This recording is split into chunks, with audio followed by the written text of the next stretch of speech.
खूब आपने राज्य चला दिया, अब तो एक काम करो, ये जो बाहर खड़ा खड़ा हल्ला कर रहा है सुग्रीव, इसको तो केवल राज्य चाहिए, इसको अपनी स्त्री चाहिए।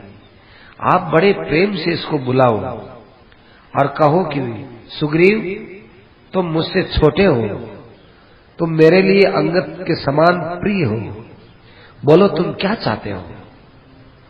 उसको कह दो तुम्हें राज्य चाहिए, तुम्हें तुम्हारी पत्नी चाहिए, तुम्हें यहाँ का वैभव चाहिए, तो आप उसको राज सिंहासन पर बैठा दो, सुग्रीव के ऊपर छत्र लगा दो, सुग्रीव के चमड़ डुला दो, सुग्रीव को यहाँ का राजा बनाओ, और आप और हम सब यहाँ सुग्रीव के जो परम मित्र राम आए हैं, वो राम के साथ अपने भी मित्रता कर लेते हैं, और राम से मित्रता कर, राम से बड़े प्रेम से बात करके अपने लोग, अब किष्किंधा का जंगल तो है ही, जंगल में किसी गुफा में बैठ करके राम राघव राम राघव राम राघव पाहि मां, कृष्ण केशव कृष्ण केशव केशव रक्ष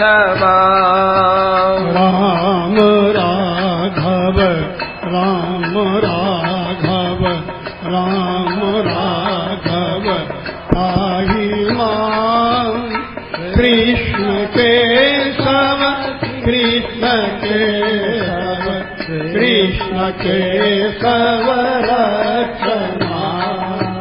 राम राघव राम राघव राम राघव पाहि मां, कृष्ण केशव कृष्ण केशव कृष्ण केशव रक्ष मां।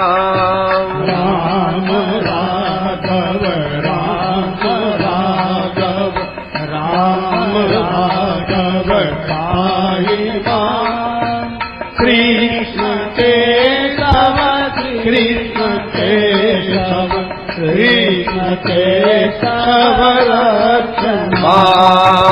राम राघव पाहि मां, राम राघव पाहि मां, राम राघव पाहि मां, राम राघव पाहि मां।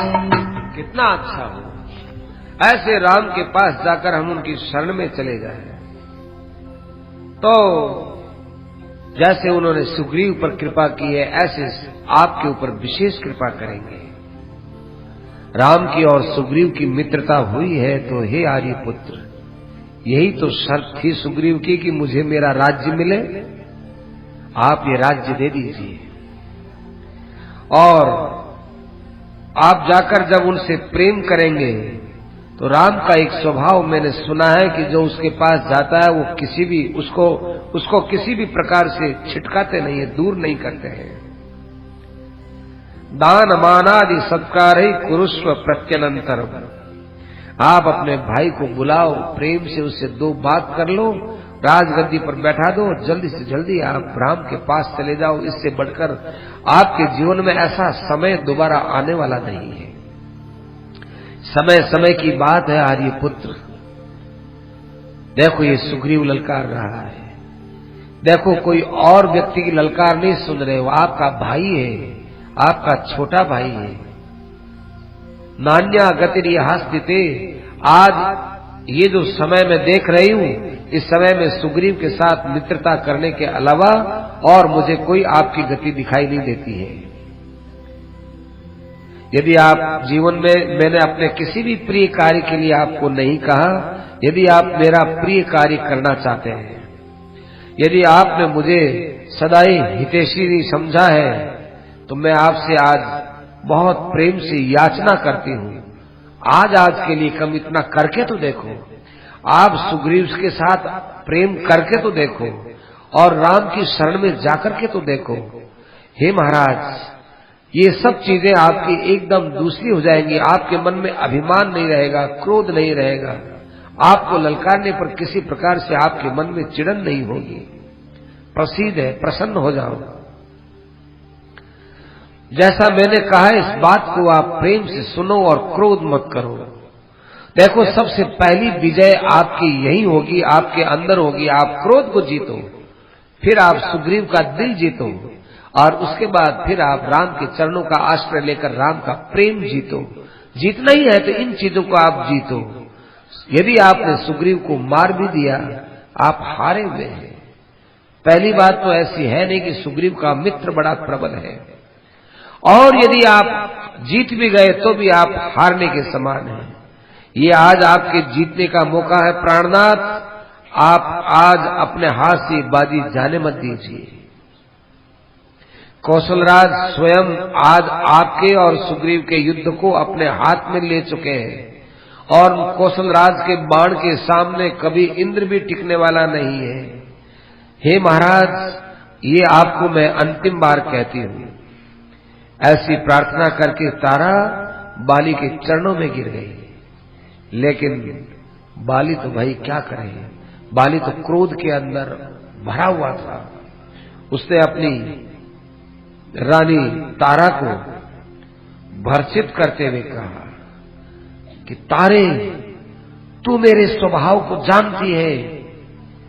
मुझे कोई शत्रु ललकारता है तो किसी शर्त पर मैं पीठ मुड़ने वाला नहीं हूं।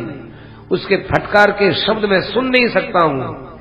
मेरे शत्रु के, और वो भी मेरा भाई मेरे से शत्रुता करे, यही काफी है। बाली का कोई शत्रु जिंदा है, ये मेरी उस पर कृपा है। कृपा, वो जिंदा है, नहीं तो बाली का शत्रु जिंदा नहीं रहता। तुम कहते हो कि सुग्रीव को राज सिंहासन पर बैठाओ, सुग्रीव अभी यहां मुझे फटकारता है, बोलता है, यही बहुत बड़ा काम है। वो जिंदा है, यही बहुत बड़ी बात है। मैं उस सुग्रीव का नाश करूंगा। देखो, जो शूरवीर लोग होते हैं, जो किसी के कब्जे में आने वाले नहीं होते, जो युद्ध के अंदर कभी नहीं लौटते, उन लोगों को कोई जरा सा शब्द बोल देता है तो उनके लिए मरने के समान होता है। मैं नहीं सुन सकता तारे, मैं ये शब्द नहीं सुन सकता। सुग्रीव हो चाहे कोई हो, चाहे उसकी कोई सहायता करे या कोई ना करे, मैं नहीं सुन सकता हूं। मेरी सबसे बड़ी कमजोरी समझो, मैं तो उसके साथ युद्ध करूंगा। युद्ध में वो मुझे मार दे तो बहुत अच्छी बात, लेकिन वो हमको गर्जना करे और मैं उसकी जो है गुलामी करूं, संभव नहीं है। तुम्हें किसी प्रकार से इस विषय में विचार नहीं करना चाहिए तारे कि राम उसकी सहायता करते हैं। नहीं, मैंने भी राम के विषय में सुना है। तारे, तुम्हारा मेरे प्रति दूसरा भाव है ना, इसलिए तुमने इतनी बात कही है। सबसे बड़ी राम की बात तो यह है कि राम धर्मज्ञ है। इस बात में सब बात आ गई। राम जानता है कि सुग्रीव की और बाली की लड़ाई है, उसमें मेरा पड़ना धर्म नहीं है। अतएव जो पिता के आदेश का पालन करने वाला, धर्म का जो अनुयायी है, वो इस प्रकार से कष्ट पाकर के भी धर्म की रक्षा कर रहा है। जो कृतज्ञ है, वो राम सुग्रीव का पक्ष लेकर मुझे क्यों मारेगा? ऐसा नहीं होगा। देखो तारे, घबराओ मत, रो मत। तुम अपनी स्त्रियों के साथ, दासियों के साथ वापिस अपने महल की ओर चले जाओ, वहां विश्राम करो। एक पतिव्रता स्त्री को जैसी बात कहनी चाहिए, जैसा करना चाहिए, वो तुमने कर दिया है। और देखो, मैं अभी सुग्रीव को वापस खदेड़ करके तुम्हारे पास अभी आता हूं। तुम कोई भय मत करो, मैं इस सुग्रीव का घमंड दूर करूंगा। बाली ने ये तारे, मेरी बात सुनो। तुमने बाली के लिए इतनी बातें कही है कि तुम सुग्रीव को लाकर यहां राजगद्दी पर बैठाओ, तो तेरे सामने बाली प्रतिज्ञा करता है कि जाओ, मैं सुग्रीव के प्राण नहीं लूंगा। परंतु जो रण के ऊपर खड़ा हुआ है और जो ललकार रहा, उसके साथ युद्ध न करूं, ऐसा संभव नहीं है। मैंने उसको पहले वृक्षों से मारा, लातों से मारा, और वो आज वापस मेरे सामने वृक्ष और मुक्के उठा करके मेरे सामने ललकार लगाता है, मैं उसके गर्वीले शब्द को कैसे सुन सकता हूं? क्योंकि मैं उसका प्रतिकार करने में समर्थ हूं। जब प्रतिकार करने का सामर्थ्य न हो तब जाकर के मनुष्य को संधि करनी चाहिए। राजाओं का नियम है, ये राजनीति है। हम उसका प्रतिकार नहीं कर सकते, अतएव संधि करो, लेकिन मैं प्रतिकार कर सकता हूं। देखो तारे, मैं अंतिम बार भी तुमको भी ये बात बोलता हूं कि तुझे मेरे प्राणों की सौगंध है। अब मुझे कुछ मत कहना। शूरवीरों के लिए वापस लौटना संभव नहीं है। मैं जितने कदम युद्ध के लिए बढ़ चुका हूं, बढ़ ही चुका हूं। मैं वापस अपने कदमों को नहीं घुमाऊंगा। अलम जित्वा निवर्तिष्ये तमहम भ्रातरम रणे। मैं केवल भाई को जीतने के लिए जा रहा हूं तारे, मैं अभी लौट के आ जाऊंगा। तुम जाओ और अपने मन से भय को निकाल दो। तारा ने कहा कि हे प्राणनाथ, मेरी दृष्टि में ऐसा लगता है कि मैं आपसे अब अंतिम बार मिल रही हूं।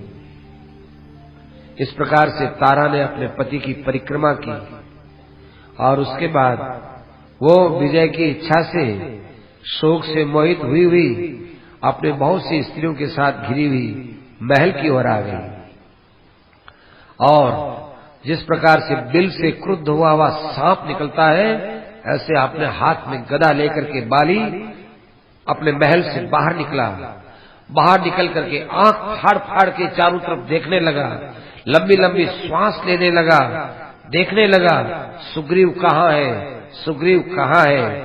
इस प्रकार से सुसंवेतम अवष्टब्धम, सब शरीर को अच्छी तरह से कसा हुआ था और सब प्रकार से वो बड़ा सुसज्जित था, जैसे आग चमकती हो इस प्रकार से वो चमक रहा था। उस समय में उसने सुग्रीव को देखा। सुग्रीव वहां खड़ा है, तो सुग्रीव को देखा तो गाढ़म परिदधे वासय, बड़ा क्रोधी बाली अपने वस्त्रों को ठीक ढंग से बना करके बड़ा कुपित हुआ और इंद्र के द्वारा दी हुई जो माला थी उस माला को पहना हुआ, अपने मुट्ठी को बांध करके और सुग्रीव की तरफ लपकने के लिए उसने अपना हाथ ऊंचा उठाया। हाथ उठा करके और कहा कि हे सुग्रीव, तेरे प्राण का नाश करने के लिए मेरी एक मुक्की पर्याप्त है। इतने में ही सुग्रीव ने भी बाली से कहा कि ये मेरी मुक्की तेरे मुक्की को तोड़कर तेरा प्राण लेने के लिए पर्याप्त है। तेरी मुक्की एक काम करेगी तो मेरा मुक्का दो काम करेगा। इस प्रकार से दोनों अपने अपने मुक्की से दोनों लड़ लिए और अब तो आपस में बड़ा घमासान युद्ध होने लगा। बाली के मन में उत्साह आया तो सुग्रीव के मन में भी बड़ा उत्साह था। उस समय में सुग्रीव और बाली पहले के समान नहीं, अब तो और ही विचित्र ढंग से पैंतरा बना बना करके लड़ने लगे। सुग्रीव निशंक होकर के एक साल वृक्ष को उखाड़ करके और बाली के पीठ के ऊपर जोर से उसका प्रहार किया। ऐसा लगा कि मानो इंद्र ने किसी पर्वत को गिराया है। बाली उस समय में एक बार पृथ्वी पर गिर गए और वो साल वृक्ष था, वो साल वृक्ष बाली के लगने के बाद टूट गया और बाली मूर्छित सा हुआ। फिर वो बाली खड़ा हुआ। बाली खड़ा होकर के और फिर जो है वो युद्ध करने लगा। देखो बाली ज्यों-ज्यों युद्ध कर रहा था त्यों-त्यों बाली के अंदर जोश बढ़ता चला जा रहा था। दोनों के दोनों भाई बड़े पराक्रम वाले, दोनों के दोनों भाई ऐसा लगने लगे कि दोनों सूर्य और चंद्रमा मानो आकाश के अंदर युद्ध करते हो। एक दूसरे की कमी देखकर एक दूसरे की कमी का लाभ लेने में दोनों लगे हुए थे। एक दूसरे के प्राण के वे दोनों के दोनों प्यासे थे। इधर धीरे धीरे बाली तो बढ़ता चला गया और सूर्य पुत्र सुग्रीव धीरे धीरे क्षीण होता चला गया, क्योंकि सुग्रीव का पराक्रम क्षीण हो रहा है और उसका घमंड भी क्षीण हो रहा है। फिर भी वह सुग्रीव अपनी तरफ से युद्ध तो करता है, परंतु अपनी आंखों से इधर उधर देख करके राम जी को ये बताना चाहता है कि देखो अब मैं पिटाई खाने की तरफ जा रहा हूं, अब ये मुझे मारेगा, अब मुझे ये पीटेगा। दर्शयामास राघवम, राम जी को उसने ऐसा ही दिखाया। वृक्ष है और दूसरे लड़ने के साधन है, उनसे खूब आपस में लड़ाई हुई। लड़ाई होते होते ऐसा लगा कि मानो वृत्रासुर की और इंद्र की लड़ाई हो रही हो। ऐसा लगा कि मानो दो मेघ आपस में लड़ते हो। ऐसा लगने लगा कि कोई दो पर्वत चट्टाने आपस में लड़ते हो। ही अमानम अथा पश्यत सुग्रीवम वानरेश्वरम। इधर राम जी महाराज ने देखा कि ओहो, अब धीरे धीरे हमारे सुग्रीव जी का बल क्षीण हो रहा है। राम जी महाराज ने दसों दिशाओं को देखा, सब दसों दिशाओं की तरफ देख करके, अब भाई निशाना तो बाली के लगाना था, आप दसों दिशाओं को क्यों देखते हो? इसलिए देखते हो कि देखो दिशाओं में देवता लोग रहते हैं, पितामह रहते हैं, इन सब को बता रहे हैं कि देखो अब मैं यदि बाली को मारता हूं तो आप लोग कोई दोष मत देना। और सूर्य पुत्र तो बाली है, सुग्रीव है, इंद्र पुत्र बाली है। आते इंद्र भी देख लेवे कि मेरे लड़के को, सूर्य भी देख लेवे अपने लड़के को, और उस समय में क्या समझ करके मैं पक्ष ले रहा हूं, तुम अपने अपने बेटों को संभाल लेना। ऐसे करके दसों दिशाओं को देखा है। और देखने के बाद भगवान ने अपना जो बाण था, वो बाण उन्होंने कान तक धनुष की डोरी को खींच करके पूरे वो निशाने पर आए। और इधर वे दोनों लड़ ही रहे हैं। उस बाण को ठीक निशाने पर लगाकर उनको ये तो समझने में आ ही रहा है कि सुग्रीव कौन है और बाली कौन है। ठीक ढंग से निशाना लगाकर जब सुग्रीव एक जगह अटक ही गया और बाली उसके साथ में पैंतरा बदलने के लिए वह अपनी तरफ से कोई लड़ने के जिस स्थिति में आ रहा है, वो स्थिति ऐसी थी कि बाली के वहां पर छाती साफ दिख रही थी। और भगवान राम ने वो बाण कस करके और बड़े वेग के साथ उस बाण को छोड़ा, जैसे कोई प्रलय काल के अंदर चक्र छोड़ा जाता हो, जैसे कोई जहरीला सांप फपक करके जाता हो, जैसे कोई जो है दूसरे प्राणी एक दूसरे पर लपकते हो, तो अपनी तरफ से जो वेग से जाता है, उस वेग के द्वारा वो ऐसा तीखा तीखा वो बाण गया। वो बाण के जाने से धनुष में जो शब्द हुआ, सारे पक्षी अवाक रह गए, सारे पशु अवाक रह गए। पक्षी थे आकाश में, वो जहां के तहां अपने पंख फैलाकर स्तब्ध रह गए। पशु थे जो दौड़ रहे थे इधर उधर, वो कंदराओं में जा करके छिप गए। और वो जो बाण सनसनाता हुआ गया और जाते ही वो बाली की छाती में लगा और छाती को उसने पार कर लिया और छाती में अटक गया। उस बाण के लगने से बाली यूं देखने लगा, देखते देखते उसको बड़ा चक्कर सा आया और वो धड़ाम से गिर गया। ऐसा लगा कि जैसे कोई पूनम पर उत्सव होता हो और कोई इंद्रध्वज नीचे गिरता हो, ऐसे वो गिर गया।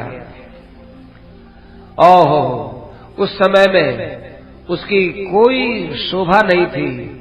उसका कंठ था, उसका कंठ वाष्प से अवरुद्ध हो गया और बड़े आर्त स्वर में बाली बोलने लगा।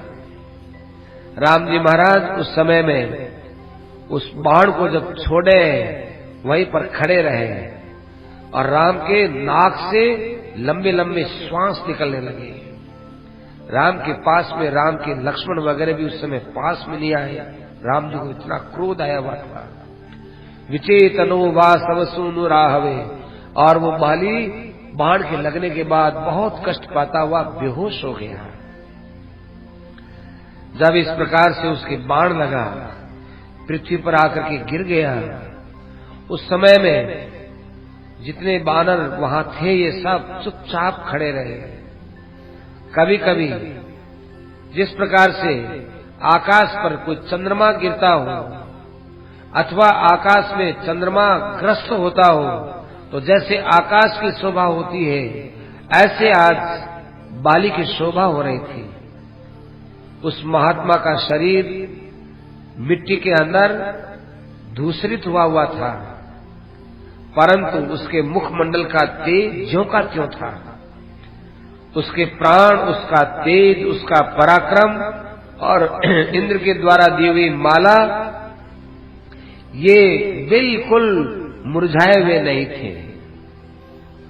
उस समय में एक बड़ी विचित्र बात थी।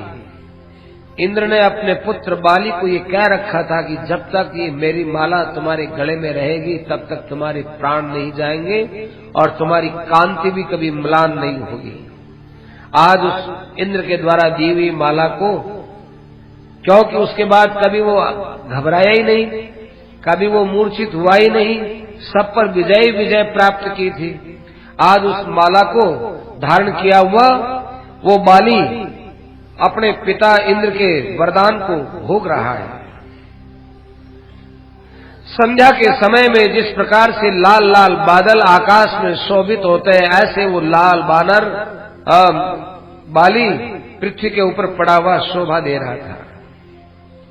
तस्य माला च देहश्च मर्मघातिश्च यशरः त्रिदेव रचिता लक्ष्मी। तीन ही चीज की शोभा थी, एक तो शरीर की शोभा थी और एक उस माला की शोभा थी और एक छाती में लगे हुए बाण की भी बड़ी शोभा हो रही थी। ये वो गिरा हुआ है तब भी शोभा दे रहा है, शरीर भी जमीन पर गिरा हुआ, माला भी गिरी हुई और उसके छाती में लगा हुआ बाण भी तो गिरा हुआ ही, तीनों की गिरे हुए की भी शोभा हो रही है। वो ऐसा विलक्षण शस्त्र था कि वो शस्त्र तो भाई मृत्यु को तो प्रदान करने वाला था ही, स्वर्ग मार्ग प्रभावनम, स्वर्ग की तरफ ले जाने वाला भी था। राम का जो बाण था, जब राम ने उसको बाली की छाती में लगाया तो उसने तो परम गति का आह्वान किया, अर्थात इसको परम गति मिले। आज बाली ऐसा दिखाई दिया जैसे देवलोक से पटका हुआ ययाति पृथ्वी पर पड़ा हो। आज ये बाली ऐसा दिखाई दिया कि पृथ्वी के ऊपर साक्षात सूर्य ही यहां आकर के गिर गया हो। आज ऐसा लगा कि जैसे महेंद्र आकर के गिर गया हो, या ऐसा महेंद्र पुत्र बाली, महेंद्र माने इंद्र, वो इंद्र जो है इंद्र का पुत्र बाली यहां पर गिरा हुआ दिख रहा है। अब धीरे धीरे बाली के पास में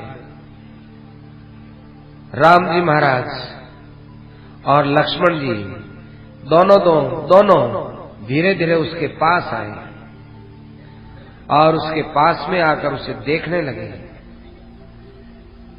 लक्ष्मण जी के कंधे पर राम जी ने हाथ रख रखा है। दोनों वीर बड़े पराक्रमी राम और लक्ष्मण बाली को देख रहे हैं। बाली ने अपने टिमटिमाते नेत्रों से लक्ष्मण और राम को देखा, जिन आंखों में आंसू भी है, जिन आंखों में क्रोध भी है और जिन आंखों के अंदर बहुत कुछ है। माने उसकी आंखों में मद भी था, जब वो रवाना हुआ था मदोन्मत्त था, मद भी था। कहते ये सब जिसकी आंखों में थे, ऐसे वो बाली राम को देखने लगे, लक्ष्मण को देखने लगे और उसके बाद भूमि के ऊपर छाती में जहां बाण लगा है, रजाई से शब्द निकलने वाला है, इसलिए वह बहुत घायल हुआ बाली राम के सामने बड़े गर्वीले और मार्मिक तथा सार्थक शब्द कहता हुआ अपनी बात को रख रहा है। हे राम, तुम तो एक राजपुत्र हो, तुम देखने में बड़े सुंदर मालूम देखते हो। मैंने तो सुना था कि तुम में अनेक गुण हैं, परंतु तुमसे जो युद्ध नहीं करता है, जो तुम्हारी ओर देखता भी नहीं है, उसको इस प्रकार बाण से मारने में आपके अंदर कौन सा गुण जागृत हुआ है? आपके बाण से एक निरपराध प्राणी मरा है, ये आप कौन सा गुण कर रहे हैं? आप बड़े कुलीन हैं, आप सद्गुणों की खान हैं, आपका चरित्र बड़ा उज्जवल है, आप बड़े दयालु हैं, आप प्रजा का हित करने वाले हैं, आप समय और परिस्थिति को देखने वाले हैं, आप अपने व्रत में निष्णात हैं, पक्के हैं। दया तो आप में कूट कूट करके भरी हुई है। ऐसी बातें मैंने आपसे, आपके विषय में लोगों से बहुत सुनी है। मेरे मन में भी आपके प्रति यही धारणा थी कि संसार में आपके समान कोई यशोधर नहीं है। राजाओं में जो जो गुण होता है वो आप में है। आप अपने इंद्रियों का दमन करने वाले हैं, आप अपने मन का शासन करने वाले हैं, आपके अंदर क्षमा है, आप में धैर्य है, आप में सत्य है, आप में पराक्रम है। ये आप में गुण है। और दुष्ट आचरण करने वाले अपकारियों को दंड देना भी आपका गुण है। मैंने तो सदा आपके गुणों ही गुणों का ध्यान किया, लेकिन आज आपने मुझे इस अवस्था में बाण लगा करके कौन सा यश अर्जित किया है, इस बात को मैं समझ नहीं पा रहा हूं। मैं दूसरे के साथ युद्ध कर रहा था, मेरी और सुग्रीव की लड़ाई थी। राम, तुमसे तो मेरा कभी बैर ही नहीं था। मैं तो तुमको बहुत पहले से ही भी जानता था। मुझे आपने ये बाण क्यों मारा? आप तो सबसे बड़े धार्मिक हो, धर्म के ध्वजा हो, और आज आपने अधार्मिक होकर ये काम क्या कर दिया? हे राम, कभी कभी मनुष्य कुएं को भूल जाता है कि यहाँ कुआं है, हरी भरी दूब रखी हुई है बनावटी, और तिनके उस पर रखे हुए हैं, और उस पर आदमी चला जाता है और कुएं में गिर जाता है। ऐसे ही मैं तुम्हारे द्वारा ठगा गया। एक साधु का वेश बनाए हुए आप तो एक छिपी हुई आग निकले, आप तो छिपे हुए वो सर्प निकले कि जो हमारे ही वस्त्र पहनने के उन्हीं में आकर छिप जाते हो। आपने तो धर्म का एक तरह से स्वांग बनाया है, धर्म की डुगडुगी बजाई है, परंतु धर्म तो आपने मेरे सामने तो किया नहीं है, केवल मैंने सुना सुनाई है। मेरी अयोध्या से कभी लड़ाई नहीं थी। यहां वन में आप आए तभी मैंने कभी आपका कोई प्रतिकार नहीं किया, कभी मैंने आपके साथ कोई बैर विरोध का काम नहीं किया। मैं आपको सुनता था, जानता भी नहीं था आपके साथ कौन अपराध किया कि आपने मेरे छाती पर ऐसा तीखा बाण लगाया। मैं एक बानर हूं, मैं मेरा अपने जंगलों में रहता हूं, यहाँ के फल फूल खाता हूं, यहां मैं किसी से कोई लड़ाई करता नहीं हूं। दूसरा मुझसे युद्ध करता है तो उससे डरता नहीं हूं, ये मेरा स्वभाव है। परंतु हे राजपुत्र, तुमने यहां आकर मुझसे क्यों ये युद्ध किया, और मुझे मार करके तुमने कौन सा अच्छा काम किया? क्षत्रिय ऐसा नहीं करते हैं। क्षत्रिय लोग होते हैं वो धर्म के लिए युद्ध करते हैं, परंतु अधर्म को आगे रखकर कभी युद्ध नहीं करते। राम, तुमने बड़ा क्रूर कर्म किया है।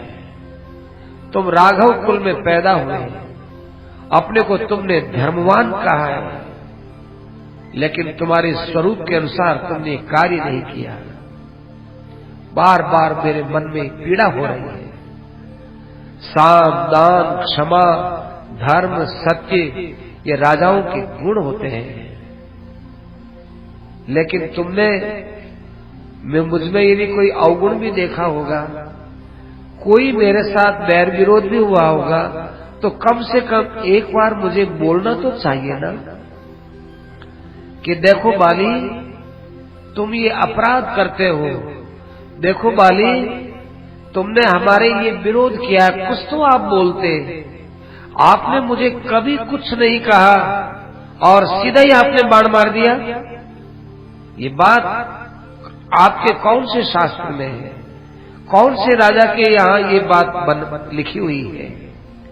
लड़ाई के लिए या तो पृथ्वी को